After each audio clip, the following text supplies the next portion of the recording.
Assalomu alaykum. Bugungi darsimizning mavzusi Movarounnahr va Xurosonda mustaqil davlatlarning tashkil topishi. Tohiriylar, Somoniylar va Safforiylar davlati xususida bo'ladi. Biz mazkur darsni quyidagi rejalar bo'yicha ko'rib chiqamiz.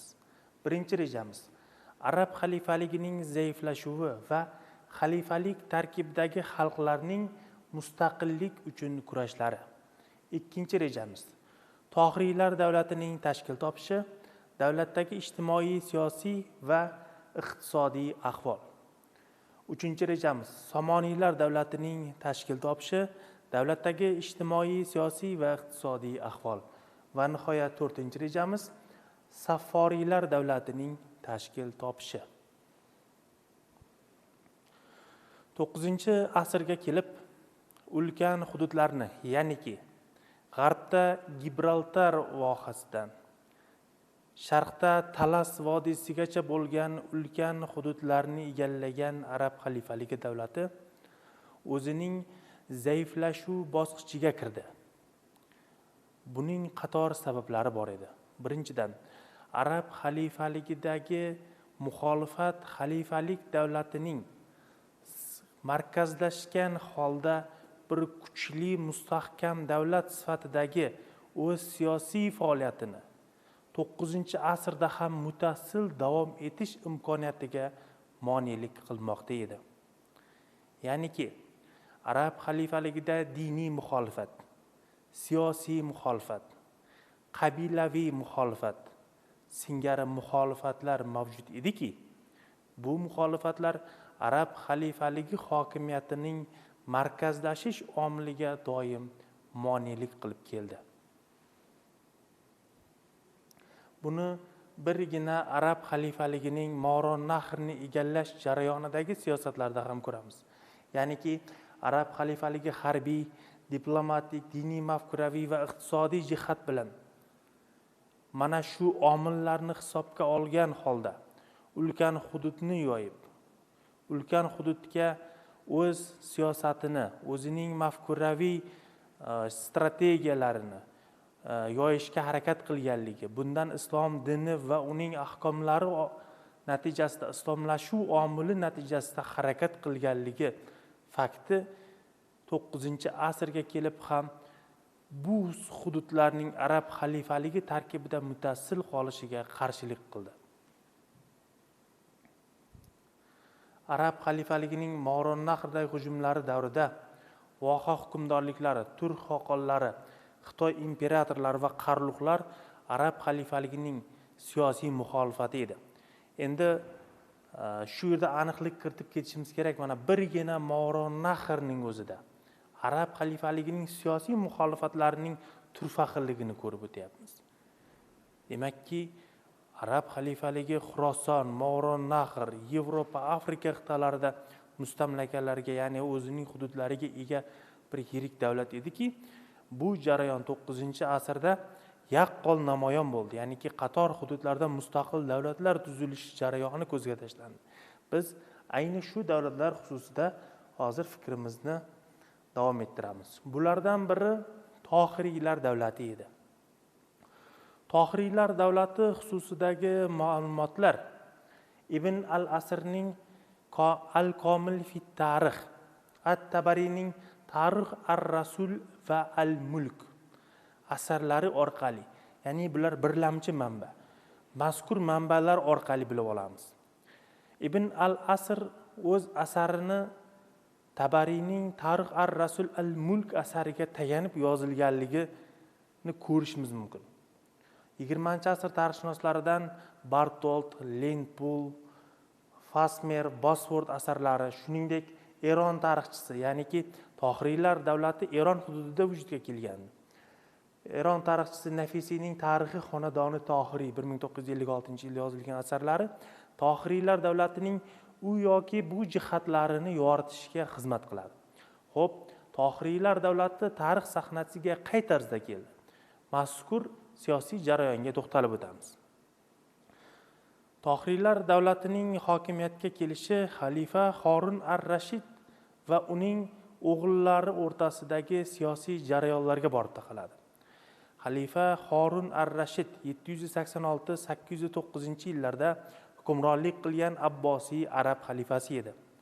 Aynan Horun ar-Rashid 809 yilda, ya'ni arab xalifaligiga qarshi qo'zg'olonlar avj olib ketgan bir paytda Rufe ibn Lays boshchiligidagi qo'zg'olonni Ray shahrida bostirish chog'ida vafot etadi. Uning 2 o'g'li bor edi. Katta o'g'li Abdulloh va ikkinchi o'g'li Muhammad edi. Abdullohga Al-Mamun, ya'niki omadli, baxtli nomi berilgan, ya'ni rutbasi berilgan. Ikkinchi o'g'li Muhammadga esa Amin, ishonchli degan nom berilgan. Mamun katta farzand edi. Lekin Horun ar-Rashid o'zidan keyin xalifalik taxtiga o'tirishni Aminga vasiyat qiladi. Buning boisi Mamunning ona tomonidan kelib chiqishi zodagon oilaga borib taqalmasligida edi. Shunday sharoitda 809-yilda Amin taxtga o'tiradi. Mamun tarbiya ko'rgan, og'ir, vazmin yigit ekanligini, otasining vasiyatiga naqadar sodiq ekanligini, davlatning parokandalikdan saqlab qolish, siyosiy kurashlarga mayl bermaslik zaruratini chuqur anglagan holda Aminning taxtga o'tirishiga monelik qilmaydi. Mamunning vasiyatiga ko'ra, xalifa Horun ar-Rashidning vasiyatiga ko'ra, taxtga Amindan keyin Mamun o'tirishi kerak edi. Lekin Amin Mamun singari otasining vasiyatiga sodiqlikni ko'rsata olmadi. Ya'niki u taxtga o'z o'g'li Musoni valiahd etib tayinladi. Ya'niki o'zidan keyin Muso taxtga o'tirilishini e'lon qildi. Bu esa Mamunning izzat nafsiga tegadi va shu tariqa aka-uka o'rtasidagi keskin siyosiy kurashlar boshlanib ketadi. Mana shunday kurashlar natijasida Mamunning ota vasiyatiga sodiqligi, siyosiy mo'tadil vaziyatni saqlashga intilishi, qator hududlardagi voha hukmdorliklari, mahalliy hokimlar, harbiy va o'sha davrdagi turli ijtimoiy iqtisodiy mansabda turgan mansabdorlarning hurmat e'tiboriga tushadi. Ularning ishonchini qozonadi. Mana shunday ishonchini qozongan insonlardan biri Tohir ibn Husayn edi. Tohir ibn Husayn Hirot shahriga yaqin bir joydagi Bushang shahrining hokimi edi. Tohir ibn Husayn Aminning ibn Mohon boshchiligidagi qo'shinini qaqshatqich zarbaga uchratadi va natijada qator viloyatlarda Mamunni qo'llovchilar toifasi vujudga keladi.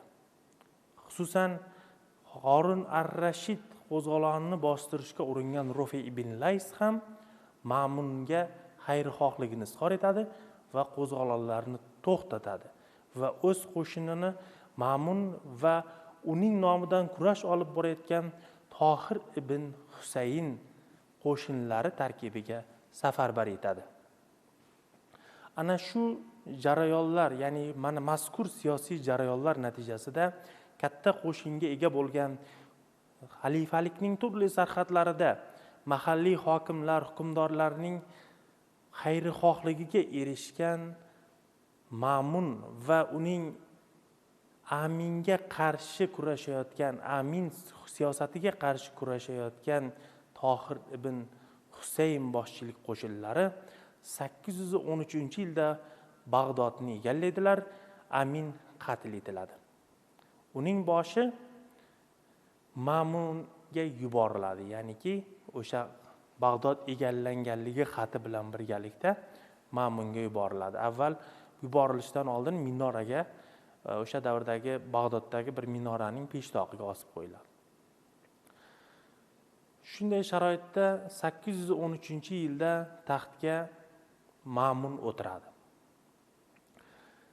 Qilgan xizmatlari uchun Tohir ibn Husaynga Bag'dod va Al-Jazira shahri, ya'niki Al-Jazira hozirgi Mesopotamiyaning janubi. Mesopotamiya bu hozirgi Iroq hududlariga to'g'ri keladi, Dajla va Frot daryolari, ya'ni Mesopotamiyaning janubiy qismidagi Al-Jazira shahri va Bag'dodning noibi etib tayinlaydi.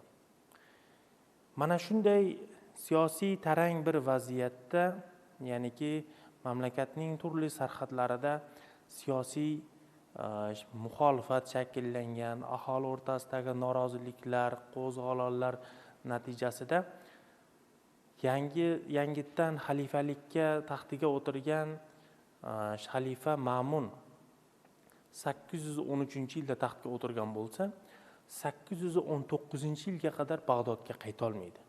U hokimiyatni Ma'rifdan turib boshqaradi. Ana shundan keyin 819-yilda nihoyat Bag'dodga qaytadi. Ana endi Tohir ibn Husaynning taqdirini biz Abu Muslimnikiga shu yerda bir tarixiy taqqoslash metodidan foydalanib solishtirib o'tamizda. Xuddiki Abbosiylar Abu Muslimning shuncha qilgan xizmatlariga qaramay, uning o'sha davrdagi siyosiy nufuzidan qo'rqqanlari, cho'chiganlari singari Ma'mun ham o'sha davrda Tohir ibn Husaynning mana shunday katta strategik kuchga egaligi, Bag'dod va Al-Jazirani qariyb 7 yil boshqarganligi faktlarini hisobga olib, uni poytaxtdan uzoqlashtirish yo'lini tutadi. Ya'niki u endi Mesopotamiyadan, demak, Xorason va Moronnahrga noib etib tayinlanadi. Mana shunday sharoitda Tohir ibn Husaynning bu qaror izzat nafsiga tegadi va natijada xalifalikning sharqiy sarhadlari Mesopotamiya va Moronnahrni mustaqil ya'ni idora etishga harakat qila boshlaydi. Va 821-yilda hattoki xalifani xutbadan chiqarib tashlaydi. Ya'ni xutba bu juma namozida hukmdorning yoki xalifaning nomini demak qo'shib o'qish. Mana shuni chiqarib tashlaydi.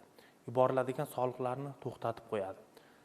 Mana shunday sharoitda Tohir ibn Husaynning umri uzoqqa cho'zilmaydi. 822-yilda u o'zini uyida o'lik holda topiladi, ya'ni yotog'ida. Bunda ko'plab muarrixlar xalifaning qo'li borligi shubhasiz ekanligini ta'kidlaydilar. Taxtga shundan keyin Ma'munning Tohir ibn Husaynning o'limidan keyin Ma'munning buyrug'i bilan taxtga uning o'g'li Talha ibn Tohir o'tiradi.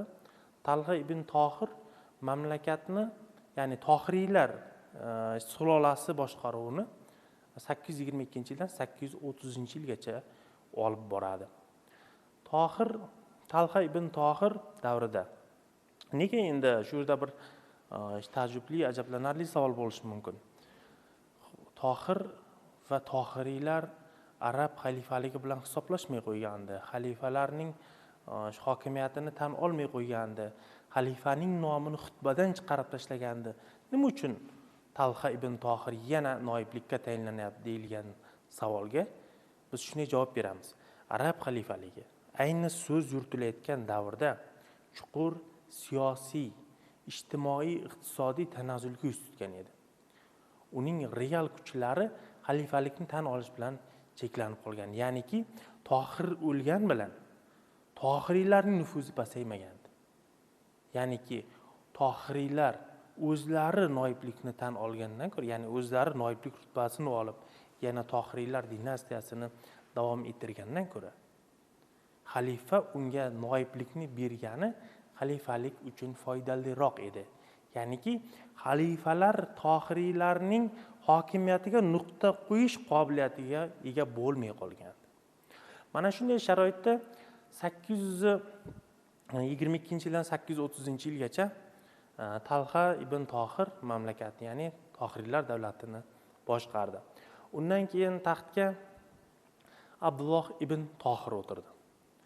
Abdulloh ibn Tohir davrida Tohiriylar davlati qator katta yutuqlarga erishdi. Uning mamlakatining sarhadlari Mesopotamiya, Moronnahr, butun Xorazm, hattoki mustaqil davlat sifatida e'tirof etilgandan keyin qator elchilik aloqalari yo'lga qo'yildi. Bir so'z bilan aytganda, Tohiriylar davlati gullab yashnadi. Bundan keyingi hukmdorlar davrida Tohiriylar davlatining tanazzuli sekin bu ko'zga tashlanaverdi. Tohir ibn Abdulloh mamlakatni 830-yildan 844-yilgacha boshqardi. 844-yilgacha mamlakatni idora etdi. Ya'niki Tohir ibn Husayn Abdulloh ibn Tohirga shunday vasiyat qilgandi. Ya'niki mamlakatni shunday boshqarginki, sening saltanatingdagi boyliklar aholining mavjud tashvishlari, demak, mavjud g'amlari, g'ussalarini aritadigan narsalarga safarbar etsang, xalqni talab emas, xalqni muruvvati bilan ish yuritsang, sening hukmdorlik rutbang bezaladi degan vasiyat qoldirgan edi. Abdulloh ibn Tohirning keyingi faoliyatlarida ham nazar tashlasak shu narsa ko'zga tashlanadiki, u aytadiki, bizni oddiy xalq qo'llari bilan olqishlaydi, og'izlari bilan duo qiladi. Biz ularni, demak, bosim o'tkazishimiz yoki ularni talon-taroj qilmasligimiz kerak deydi. Xususan Abdulloh ibn Tohir davrida mamlakatning turli hududlarida ayg'oqchilik tizimlari yo'lga qo'yiladi. To'g'ri, soliqlar kamaytirilmagan bo'lsa-da, soliqlarni yig'ib olish ishlari qonun qoidalar, maxsus me'yorlar natijasida amalga oshiriladi. Mana Tohiriylar davlatining hududi ko'rib o'tishimiz mumkin. Butun Mesopotamiya, butun bu Arab xalifaligining hududi, undan keyin Tohiriylar davlatining hududi mana butun Mesopotamiya, Moron-Nahr hududlarini o'z ichiga olgan bir katta dinastiya, katta bir hudud edi. Tohiriylar davlatidagi ijtimoiy munosabatlarga e'tibor qaratadigan bo'lsak, bu yerda sug'orish tizimi bilan bog'liq qator ishlar amalga oshirilgandi. Xususan Al-Kunya degan asar yaratilgandi.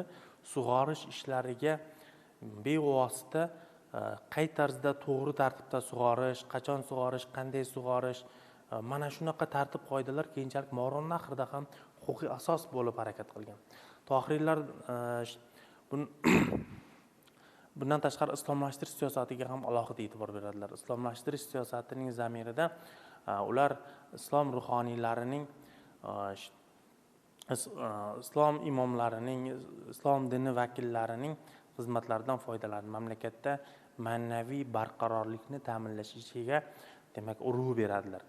Xususan Tohir ibn Husayn va uning avlodlari mamlakatda o'sha davr nuqtai nazaridan salohiyatli shaxslarga zarurat sezgan. Xususan Tohir ibn Husaynning o'zi ham shoir bo'lgan.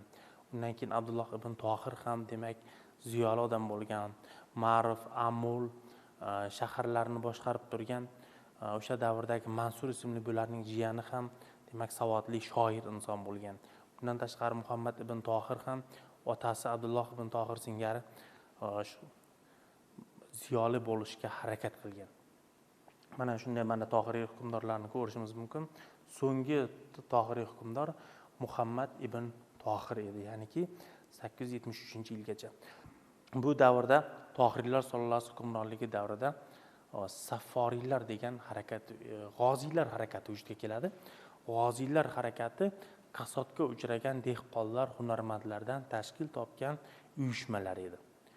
G'oziylar harakati Mesopotamiyaning turli hududlarida tarqalib, kuch va miqyos bilan o'sib borayotgan ediki, mana shu harakatlarni o'z ko'zi bilan ko'rib turgan va kichik qaroqchilik guruhlarida o'z faoliyatini boshlagan Layslar xonadonining vakillari miskarlar, ya'ni Saffor degani miskarlar, aka-uka Yoqub ibn Lays va Amir ibn Layslar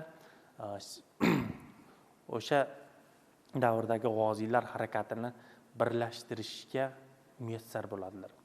Hattoki ular 861-yilda Muhammad ibn Tohirdan, Tohir demak 2 Abdullohdan va undan keyin Muhammad ibn Tohirdan Seyiston shahrini 14 yil davomida mustaqil idora etishgacha boradilar. Hattoki mana Tohiriylar davlatining xotima berilishi ham aynan o'sha g'oziylar harakatini birlashtirib, buning natijasida ulkan qo'shin tuzgan Layslar xonadonining vakillari, demak Yaqub ibn Lays va Amir ibn Lays harakatlari bilan bog'liq. Tohiriylar mustahkam hokimiyat yaratish va qishloq xo'jaligini tartibga solish borasida demak jiddiy chora-tadbirlarni amalga oshirgan. Buni biz aytib o'tdik yuqorida, mana tanga pullarni amalga oshirgan. Ana endi demak fikrimizni Saforiylar davlati bilan davom ettiramiz. Saforiylar davlati qay tarzda vujudga keldi? Ya'niki Saforiylar o'sha miskarlar edi. Bu davlatning vujudga kelishi asoschisi Yaqub ibn Lays, ya'ni miskar edi. Bular 873-yilda Tohiriylarning hokimiyatiga xotima berdi. Tohiriylarning hokimiyatiga xotima bergandan keyin boya yuqorida aytib o'tganimizdek arab xalifaligi majbur bo'ldiki, demak Saforiylar hokimiyatini tan olishga 874-yilda arab xalifaligi demak Saforiylar davlatini, Saforiylar sulolasi noibligini tan olishga majbur bo'ldi. Chunki boshqa imkoni yo'q edi. Ana endi xalifalik hokimiyatining zaiflashuvini Yaqub ibn Laysning 876-yilda demak arab xalifasiga qarshi Bag'dodga yurish qilganligi fakti ham isbotlaydi. Ya'niki xalifalik hokimiyatining zaiflashganligi, Saforiylarning demak yetakchi kuch sifatida xalifalik markaziga hujum qilganligi fakti mazkur jarayonda xalifalikning zaiflashganligi, Saforiylarning esa qudratga erishganligini ko'rsatuvchi faktor edi. Lekin Saforiylar bu jangda yengiladi va natijada ortga qaytib kelgan Yaqub ibn Lays 876-yilda yengilgandan keyin 879-yilgacha yana Saforiylar davlatini idora etadi va undan keyin Saforiylar davlati taxtiga Amir ibn Lays o'tiradi. Amir ibn Lays mamlakatni 900-yilgacha boshqaradi. Buni biz Somoniylar mavzusi misolida demak Amir ibn Lays va Saforiylar davlati xotimasini keyinchalik ko'rib o'tamiz. Somoniylar tarixi bo'yicha manbalar. Somoniylar tarixi bo'yicha manbalar. Narshaxiyning Buxoro tarixi, Abu Abdulloh Xorazmiyning Mafatih-ul Ulum, Ibn al-Asrning Komil fi tarix asarlari, Ibn Xurdodbek, Ibn Faqih, Muqaddim, Ibn Rusd, Ibn Fadlan, bundan tashqari Masudi, Istaxriy, Xavqal, Muqaddasi asarlari, 20-asrda Bartold, Davidovich, Semyonov va Bosford asarlari, o'zbek tarixshunosligida Azamat Ziyo va Shamsiddin Kamoliddin asarlaridan Somoniylar tarixining u yoki bu jihatlari xususida ma'lumot olishimiz mumkin. Somoniylar davlati qay tarzda vujudga keldi degan savolga oydinlik kiritamiz. Somoniylar bu Somonxudodning nabiralari. Somonxudodning o'zi Balx yaqinida, Samarqand atrofida va Termiz yaqinidagi bir hududda hukmronlik qilgan bir yetakchi, o'sha davrdagi nufuzli inson edi. O'sha davrda aytdikki, biz Amin, Mamun yoki Harun ar-Rashidlar haqida gapirdik. Xalifa Mamun saroyida Somonxudod xizmatda bo'lgan. Somonxudodning o'g'li Asad edi. Asad ham keyinchalik o'z nabiralari bilan, farzandlari bilan demak Mamunning xizmatida bo'lgan.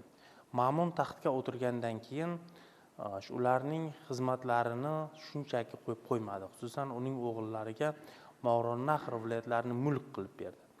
Xususan Moron-Nahr va Xorasonning ayrim viloyatlari. Xususan Nuhga Samarqand, Ahmadga Farg'ona, Ilyosga Hirot, Yahyoga Shosh va Usturshona viloyatlarini berdi. Keyinchalik bularning bu aka-uka, ya'ni Asadning o'g'illari edi. Biz sanab o'tgan hozirgi shaxslar. Bu aka-ukalarning eng kattasining ismi Nuh edi. Nuh keyinchalik hamma ukalarini birlashtirib Somoniylar mulkini, ya'ni Somoniylar davlatini asos solishga harakat qila boshlaydilar. Nuhdan keyin bu ishni Ahmad davom ettiradi. Ko'pchilik muarrixlar Somoniylar davlatining boshlanishini Ahmad davri, ya'ni Ahmad vafotidan keyin bog'laydilar. Ahmaddan keyin Samarqand taxtiga Nasr o'tirdi. Yana ko'plab tarixchilar haqiqatan ham Ahmad vafot etgandan keyin taxtga Nasr o'tirganligi va Nasr Somoniylar sulolasining sulola asoschisi sifatida yozib o'tadilar. Nasr hukmronligi davrida Somoniylar davlati rivojlanishda davom etdi. Qator hududlarda Somoniylarning hukmronligi o'rnatildi. Ular ham qaysidir ma'noda mahalliy aholining, mahalliy hukmdorlarning xayrixohligiga erishdi. Mana shunday bir sharoitda Tohiriylarning Buxoroga hujumi kuzatiladi. Ya'niki bu jarayon 872-yilda bo'ladi. Ana shunday sharoitda Buxoro aholisi Buxoroga noyib yuborishini so'rab Nasrga murojaat qiladilar. Nasr o'z ukasi Ismoil, ya'niki Nasr ham Ismoil ham Ahmadning o'g'illari, boya 865-yilda vafot etgan Ahmadning o'g'illari. O'z ukasi Ismoilni, ya'ni Ismoil ibn Ahmad, biz uni Ismoil Somoniy sifatida bilamiz. Ismoil Somoniyni demak Buxoroga yuboradi. Buxoroga kelgan Ismoil Somoniy demak Buxoroni akasining noibi sifatida boshqarish unga qandaydir malol keladi. Ya'niki Buxoroni mustaqil idora etishga harakat qiladi. Shunday sharoitda Buxorodan u yerga soliqlar yuborilmay qo'yadi, ya'niki Samarqandga. Samarqand o'sha davrda Somoniylar mulkining markazi edi, chunki katta aka Nuh Samarqandda hukmron edi. Mana shunday sharoitda aka-uka o'rtasidagi munosabatlar buziladi va ular o'rtasida harbiy to'qnashuv bo'ladi. 886-yilda bo'lgan to'qnashuvda Ismoil Somoniy yengiladi va vaqtinchalik Buxoro noibligidan ozod etiladi. Lekin keyinchalik 888-yilda ular o'rtasida yana to'qnashuv bo'ladi. Bu to'qnashuvda Ismoil Somoniyning qo'li baland keladi. Ismoil Somoniy butun kuch, salohiyat Somoniylar davlatidagi boshqaruvni o'z qo'liga oladi. Lekin Ismoil Somoniy akasi Nasrni demak ayrim hukmdorlar o'ldirib tashlamaydi yoki taxtdan tushirmaydi. Uni oliy hukmdor taxtida qoldiradi. Ya'niki Nasr 893-yilgacha, ya'ni o'z vafotiga qadar, o'zining ajali bilan vafot etguniga qadar Somoniylar taxtida o'tiradi va 893-yildan boshlab Ismoil Somoniy taxtga o'tiradi. Xuddi shu davrdan boshlab 893-yildan boshlab Moronnahrda markazlashtirish uchun jiddiy kurashlar boshlanadi. Xususan dastlab Taroz, keyin Usturshona ko'chmanchilarning hujumlaridan ozod etiladi. Ismoil Somoniyning bu qadar kuchayib ketayotganligi arab xalifaligini sarosimaga soladi. Ya'niki arab xalifaligi kutish mumkin edi. Mana birgina layslarni ko'rdik 876-yilda arab xalifaligiga qarshi hujum qilganligini. Kim kafolat berardi Somoniylar ham qachonlardir arab xalifaligiga qarshi hujum qilmasligiga? Ana shunday sharoitda ular bo'lib tashla hukmronlik qil yoki ikki siyosiy raqibni bir-biriga urishtirib, ikkisini ham zaiflashtirish siyosatini qo'lladilar. Bu ikki siyosiy raqib Xorasondagi Amir ibn Lays bilan Moronnahdagi Ismoil Somoniy edi. Qanday bo'ldi bularni urishtirish, bularni jangga chorlash?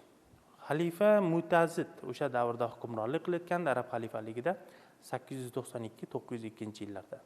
Xalifa Mu'tazid Amir ibn Laysga Moronnahrni ham boshqarish to'g'risida yorliq chiqadi. Ana endi xalifa yorlig'idan keyin u majbur ediki Moronnahrni o'zining davlati tarkibiga qo'shib olishga. Shuning uchun u Moronnahrga, ya'ni Ismoil Somoniy ustiga yurish qiladi. Bu jangda Amir ibn Lays yengiladi. yengilgandan keyin hokimiyat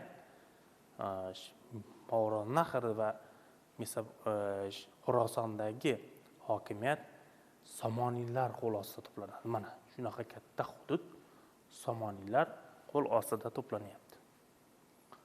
Ana endi Somoniylar davlati tarkibida o'sha davrdagi yirik shaharlar Samarqand, Buxoro, Kish, Naqshab, Usturshona, Choch, Bushanch, Xuttalon, Ray kabi shaharlar to'plangan ediki, bu arab xalifaligidan keyin yirik bir hukmdorlik vujudga keldi Somoniylar davrida. Ismoil Somoniy qator ishlarni amalga oshirdi. Hattoki Buxoro devorlari menman deganda Buxoroda boshlangandi bunyodkorlik ishlari. Ana shunday katta ishlarni amalga oshirdi. Ismoil Somoniy mamlakatga zakovatli, bilimdon, bundan tashqari dunyoviy bilimlarga ega amaldorlar toifasi zarurligini anglardi. Buning uchun u mamlakatda ta'lim tizimiga alohida e'tibor berdi. Mamlakatda sarhadlarni himoya qilish, markazlashgan hokimiyatni ushlab turish uchun kuchli qo'shin zarurligini bilardi. Buning uchun u turk g'ulomlaridan bir zabardast, abjir azamatlardan shunday qo'shin tuzdiki, Ismoil Somoniy markazlashtirish siyosatining tayanchi aynan shu qo'shin bo'lib qoldi. Bundan tashqari Ismoil Somoniyning demak islom diniga bo'lgan xizmatlari ham katta edi. Bejizga Samarqand sayqali ro'yi zaminas, Buxoro quvvati islomi dinas deyilmaydi. Ya'niki islom dinining markazlaridan biriga aylandi Buxoro. Arab xalifaligidan keyin Movarounnahdagi islom dinining rivoji Somoniylar bilan bog'liq ko'p hollarda. Xususan ularda ustod, shayxul islom degan bir yuqori diniy rutbali amaldorlar sinfi vujudga keldi. Lekin mahalliylikka ham alohida e'tibor qaratdi Somoniylar. Mana Somoniylarning davlat boshqaruvini joriy etdi. Somoniylarda siyosiy jihatdan davlatning idora etish dargoh va vazirliklar nuqtai nazaridan olib borildi. Xususan oliy hukmdor, ya'ni dargoh va devorlar, vazirliklar tarzida mamlakat idora etila boshlandi. Dargohda siyosiy hokimiyatning jilovi Xoris degan mansabning qo'lida edi. Xoris mansabi o'sha davrdagi siyosiy hokimiyatda bo'layotgan ishlarning boshqaruvi, ya'niki amr farmonlarning ijro etilishi, turli xil xat hujjatlarning farmoyishi, ijrosi va shu kabi jarayonlar bilan aynan Xoris shug'ullangan. Demak, vazirliklar, bularda shunday vazirlar bor ediki, bu vazirlarni e'tirof etish o'rinli, chunki ular Somoniylar ilm va homiysi edi-da, bir so'zdan aytganda. Masalan, birgina ziyoli vazirlardan Abdulloh Muhammad Jayxoniy yoki Abu Fazl Muhammad Balami singari vazirlar doim mana shu ikkala vazir bosh va uning avlodlari bosh vazir lavozimini egallab turdi. Xususan Jayxoniy Nuh 2 hukmronligi davrida bosh vazir edi. U hattoki biz bilamizki, Ismoil Somoniy 907-yilda vafot etadi. O'g'li Ahmad o'tiradi taxtga. Ahmad mamlakatda yana oldingi an'analarga qaytish siyosatini yuritadi. Bu esa turk g'ulomlariga yoqmaydi, turk azamatlariga yoqmaydi va natijada 914-yilda Ahmad o'ldiriladi. Taxtga Nasr o'tkaziladi, ya'niki Ahmadning o'g'li Nasr. Nasr o'tkazilgandan keyin Nasr o'sha paytda 8 yoshda bo'ladi. Mamlakatni boshqarish Abdulloh Muhammad Jayxoniy degan bosh vazir qo'liga o'tadi.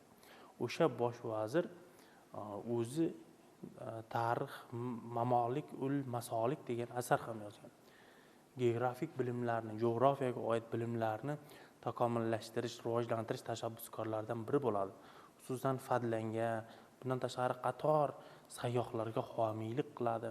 Mamlakatda ilm-fanni rivojlantirish ishiga, demak, bosh g'osh bo'ladi. Nasr davrida mamlakatda idora endi markazlashgan davlat bo'lgandan keyin mamlakatda siyosiy idora usullari, siyosiy idora apparati, mexanizmi degan jihatlar bo'lishi kerak. Mana shu jarayonlar bilan tomonlar so'zsiz hisoblashishdi. Buni birgina Nasr hukmronligi davrida mamlakatning dargoh qismida 10 ta vazir uchun 10 ta devon qurilganligi, ularning har biriga alohida imoratlar, inshootlar barpo etilganligi misolda ko'rishimiz mumkin. Mana vazirliklarning nomlari. Devoni vazir bu barcha vazirliklarning eng yuqori turuvchi va barcha mana shu yerdagi vazirliklar mana shu vazirga bo'ysunardi va qisqasi bir so'z bilan aytganda bosh vazirlik edi. Devoni Mustawfi, ya'niki moliya vaziri. Moliya vazirligi tarkibida daftardorlar, munshiylar, kitobdorlar singari soliqlarni ro'yxatga oluvchi, chiqimlarni ro'yxatga oluvchi, kirimlarni ro'yxatga oluvchi yana qator mansabdorlar ham ishlaganlar. Devon Amid al-Mulk. Bu vazirlik demak xat, hujjat, elchilik aloqalari, qog'oz bilan amalga oshiriladigan yozuvlar, mana shu jarayonlar, ya'niki huquqiy hujjatlar masalasiga demak boshchilik qilgan. Devoni sohib ash-shurot bu harbiy vazir edi. Buni tarkibida ariz degan yana bir qo'mondonlik muayyan qo'shinning muayyan qo'mondonlariga boshchilik qiladigan arizlar ham aynan Devoni sohib ash-shurot vazirligining tarkibida faoliyat ko'rsatgan. Devoni muhtasiblar bozorlardagi tosh tarozilar, demak ko'cha-ko'ydagi, mahalladagi tartib intizom qoidalari bilan qat'iy shug'ullanganlar va ularning yordamchilari mirg'azablar deyilgan. Devoni mamlakai xos. Bu demak dargohdagi tashkiliy ishlarga, ya'niki dargohda hukmdor va uning xonadonlari o'tiradi. Dargohdagi tashkiliy ishlarga, u yerdagi sarf xarajatlarga, u yerdagi mehmondorchiliklarga, u yerdagi ziyofatlarga, tadbirlarga aynan shu vazirlik tarkibidagi amaldorlar bosh bo'lishgan, bajarishgan. Devoni vaqf bu masjid, madrasa, qabriston va xonaqohlarga tegishli mulklarning nazorati bilan shug'ullangan. Devoni qozi azyo. Bu vazirlik demak qozilik sudi, ya'niki shariat qoidalariga, huquqiy me'yorlarga amal qilmagan fuqarolar aynan mana shu qozi devonda sud qilingan. Demak, davlat mulklari devoni bu davlat mulklarini, ya'niki mulk turlari bor edi bu yerda. Mulk sultoniy, demak xususiy mulklar, vaqf yerlari va jamoat yerlari bor edi. Aynan shu mulklar nazorati bilan davlat mulklari devoni shug'ullangan.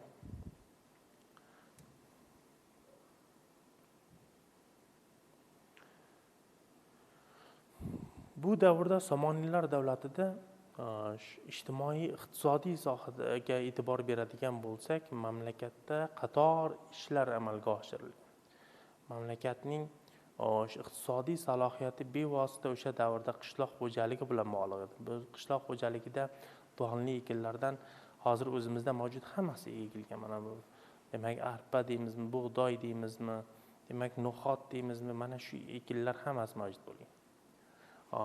Bog'dorchilikdan ham shu o'zimizda hozir nima o'stirsak, olma, nok, anor, anjir hammasi mavjud bo'lgan. Uzumlar, Samarqand, Marv uzumlari, Hirot uzumlari ayniqsa o'sha davrda mashhur bo'lgan. Bundan tashqari bu yerda sug'orish inshoot, sun'iy sug'orish ishlariga alohida e'tibor qaratilgan.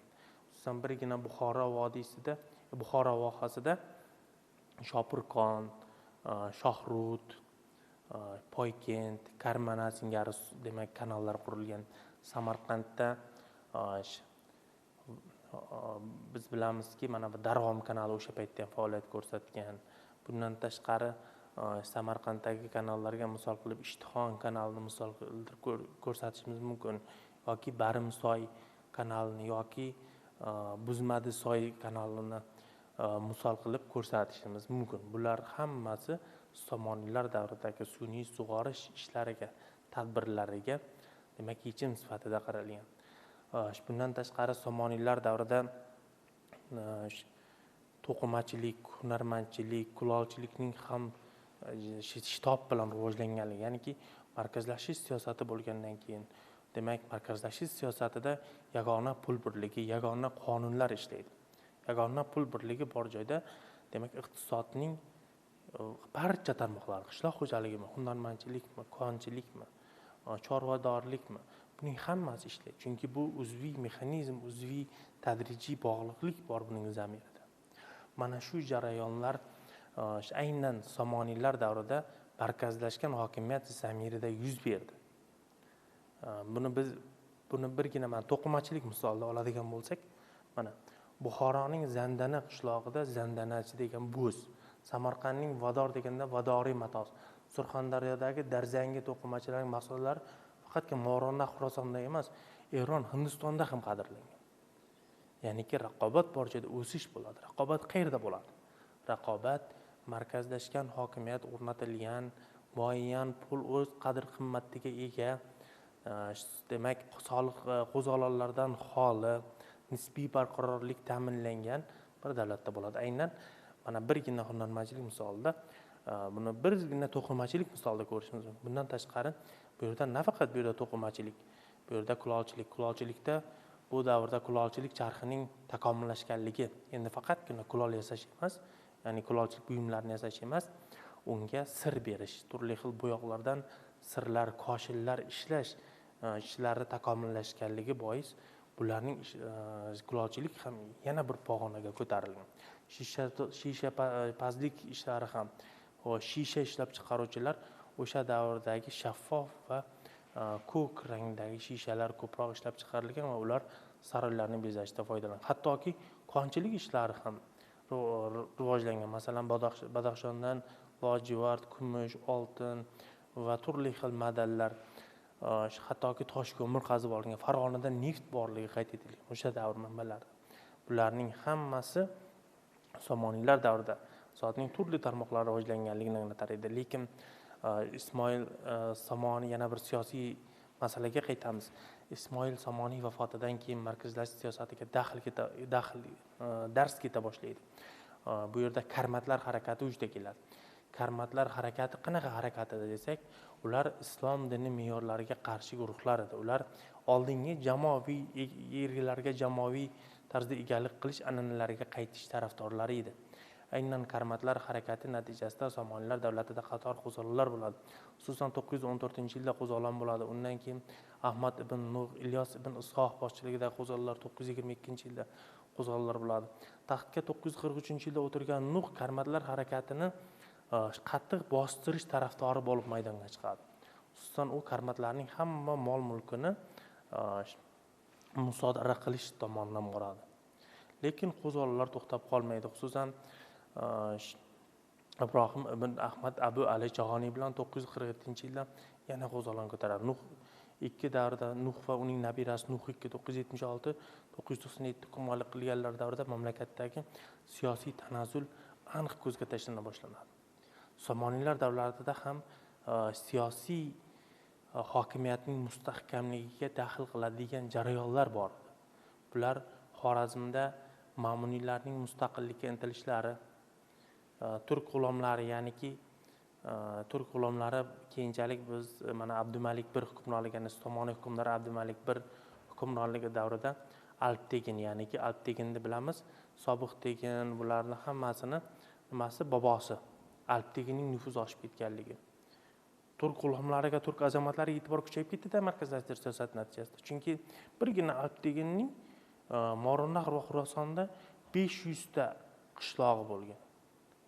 Narshahiyning aytishicha, demak, Somoniylar davlatida bironta qishloq yoki mavze yo'q ediki, Alpteginga tegishli biror narsa, biror mulk bo'lmasa yoki biror ko'shk bo'lmasa, mana shu birgina Alpteginning nufuzi oshib ketganligi.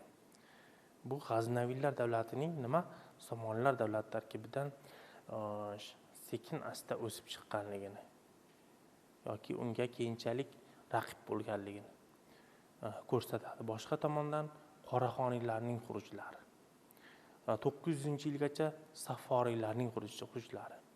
Bundan tashqari arab xalifaligining, demak, buni Movarounahrdagi Somoniylar davlatining tanazzuliga intiqlik. Mazkur jarayon bundan tashqari ichki ziddiyatlar, qo'zg'olonlar, taxtalashlar, karmatlar harakati singari harakatlarning vujudga kelishi, bularning hammasi Nuh va uning nabirasi Nuh 2 davrida yaqqol namoyon bo'la boshladi va natijada Yettisu va Qashqarda tashkil topgan Qoraxoniylar sulolasining vakillari demak Movarounnahrga yurish qiladi. Xususan 992-yilda Xorim Bo'g'roxon boshchiligidagi Qoraxoniylar keladi va natijada Somoniylar davlatining Mansur 2, undan keyin Abdumalik 2 va oxiri Muntasir hukmronligi davrida Nasr Elahxon boshchiligidagi Qoraxoniylar Somoniylar davlatiga xotima beriladi. Somoniylar davlatining real hokimiyati 999-yilgacha mavjudligi aytilsa, ayrim manbalarda Muntasir 1005-yilgacha Somoniylar mavjudligini saqlab qolishga uringan. Bu omillarning barchasi, ya'niki o'sha omillarning barchasi o'sha davrdagi markazlashish siyosatining amalga Ismoil Somoniy farzandlari tomonidan bir maromda olib borila olmaganligi, demak muammolarga duch kelinganligi kabi jihatlar ko'zga tashlanadi. Mana Somoniylar davlatini ko'ryapmiz. Hurmatli talabalar, savollaringiz bo'lsa biz berishingiz mumkin. Bugungi darsimizdan nima xulosa chiqaramiz? Bugungi darsimizdan shunday xulosalar chiqaramiz. Ya'niki Arab xalifaligining zaiflashuvi natijasida Movarounnahr va Xurosonda qator davlatlar vujudga keldi. Bu davlatlar demak Tohiriylar, Somoniylar va Saforiylar davlatlari edi. Ular o'z davri uchun demak munosib faoliyat ko'rsatdilar. Somoniylar davridan qator ilm-fan yutuqlari, madaniy me'moriy inshootlar qoldi. Saforiylar ham, Tohiriylar ham o'z hududlarida o'z siyosatlari samarasi o'laroq tarixda muayyan darajada iz qoldirdilar. Lekin bu sulolalarning hammasining zamiri islom madaniyati bilan uyg'unlashgan edi. Bular o'zaro qo'shni yashagan, o'zaro bir dinga e'tiqod qilgan sulolalar edi va ular birin-ketin demak tarix sahnalarida mavjud bo'ldi va birin-ketin tarixning ayovsiz demak zarbalariga dosh berdilar va tarix sahnasiga vujudga keldilar va ketdilar. E'tiboringiz uchun rahmat.